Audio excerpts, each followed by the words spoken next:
শীতের এই দিনে যদি হাঁসের গোস্ত কষা, তার সাথে গরম গরম ধোয়া ওঠা ভুনা খিচুড়ি এবং তার সাথে হয় যদি শুটকি ভর্তা, তাহলে শীতটা একদম মনের মতো হয়, তাই না? এই জন্য আজকে আমি আমার হাজবেন্ডের পছন্দের রান্নাগুলো রান্না করব। প্রথমেই আমি পোলাওয়ের চাল এবং 3 ধরনের ডাল ধুয়ে তারপর ঝুড়া দিয়ে রাখি। এরপর আমি খিচুড়ির সকল ধরনের মশলাগুলো কষিয়ে চাল আর ডালগুলো একসাথে দিয়ে দেই মশলার ভিতরে। এরপর আমি খুব ভালোভাবে নাড়াচাড়া দিয়ে নেই যেন মশলার সাথে চাল আর ডালগুলো একদম মিশে যায়। আমি যখন রান্নাঘরে রান্না করি তখন যদি আমাকে জানালা দিয়ে দেখা যায়, তখন এই মেহমানগুলো আমাকে এসে ডাকাডাকি করে যেন একটু খাবার দেই, কিন্তু ওদের আমি একটু আগেই খাবার দিছি। তারপরও আমাকে দেখতে পেয়ে ডাকাডাকি করতেছে। ওরা এত বেশি ডাকাডাকি করতেছিল, পরে আমি ওদের আবার খাবার দিই দুইজনকে, যেন একটু চুপ হয়, কারণ মায়া লাগে এভাবে ডাকাডাকি করলে। আবার পেয়ে কি সুন্দর দুইজন একসাথে খাচ্ছিল। এদিকে আমি খিচুড়ির মধ্যে গরম পানি দিয়ে দেই যেন খিচুড়িটা সুন্দর ঝরঝরে হয়। এরপর আমি আরেক দিকে হাঁসের গোস্তটাও বসায় দেই। প্রথমেই আমি হাঁসের গোস্তর মশলাগুলো কষিয়ে নেই। আমি শুনেছি যে কোনো রান্নার মধ্যেই নাকি কষানোটা মেন। মশলা যত বেশি কষানো হয় রান্না নাকি তত বেশি মজা হয়। জানি না কতটা সত্যি।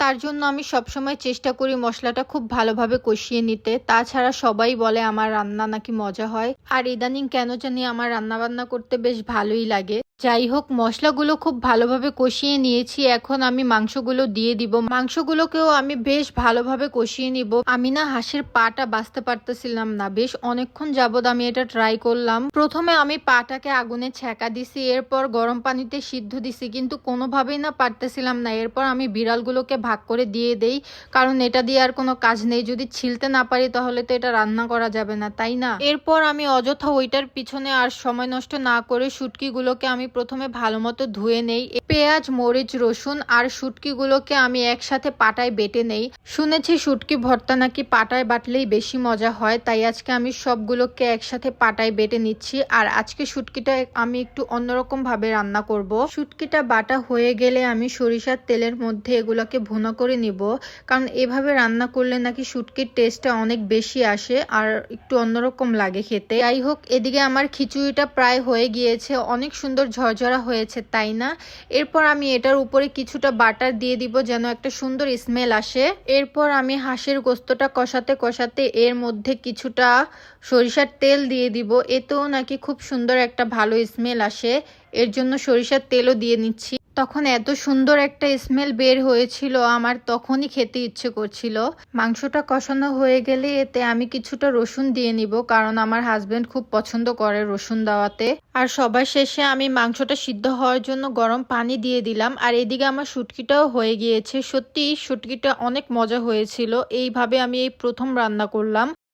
এরপর আমার হঠাৎ মনে হলো যে আমি আজকে যেহেতু হাঁসের মাংস রান্না করেছি, তাহলে কেন না আমি আজকে একটু ছিটা পিঠা বানাই, তাহলে সন্ধ্যার নাস্তাও হয়ে যাবে। এর জন্য আমি কিছুটা চালের গুঁড়া আর ময়দা বিট করে রাখলাম, সন্ধ্যাবেলা এগুলা বানাবো। তো খিচুড়ি রান্না করছি, আচার না হলে ভালো লাগে না, এর জন্য আমি ফ্রিজ থেকে জলপাইয়ের আচার বের করে নিলাম। এই জলপাইয়ের আচারটাও আমি কিছুদিন আগে বানাইছি। তার সাথে আমি কিছুটা সালাদও কেটে নেই। সবকিছু আমি একসাথে গুছিয়ে আমার হাজবেন্ডকে খাবার দিতে চলে যাই, কারণ ও নামাজ পড়ে চলে আসছে। একে একে আমি সব বেড়ে দিচ্ছিলাম। প্রথমে আমি খিচুড়ি দেই, এরপর হাঁসের গোস্তটা দেই, জলপাইয়ের আচার দেই, শুটকি দেই, আর আমার শাশুড়ি একটু মাছের ডিম ভুনা আর ডাল ভুনা দিয়ে গেছিল, সেগুলোও দেই।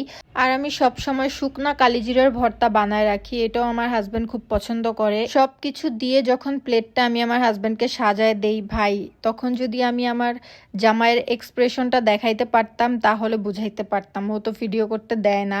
প্রত্যেকটা খাবার এত বেশি মজা হয়েছে, এর জন্য আমার জামাই আমাকে 1000 টাকা টিপস দিছে, ট্রাস্ট মি। যাই হোক, সবার শেষে আমি ছিটা পিঠা বানাইতে গেছিলাম। ভাই দেখেন অবস্থা, আমার হাত থেকে পড়ে, আমার হাত থেকে এত জিনিস পড়ে কি আর বলবো। 3টা 4টা পিঠা বানাইতে পারছি, আর বানানো যায় নাই। কপালে না থাকলে তো কারো কিছু করার নাই, তাই না? এরপর দুজন মিলে এগুলাই খেলাম, সাথে এই গানটা দেখতে দেখতে। রিসেন্টলি এই গানটা এত বেশি ভালো লাগে, আর আমি তো মনে হয় এই লোকটার প্রেমেই পড়ে গেছি। আচ্ছা যাই হোক, বাই বাই, টাটা, আল্লাহ হাফিজ।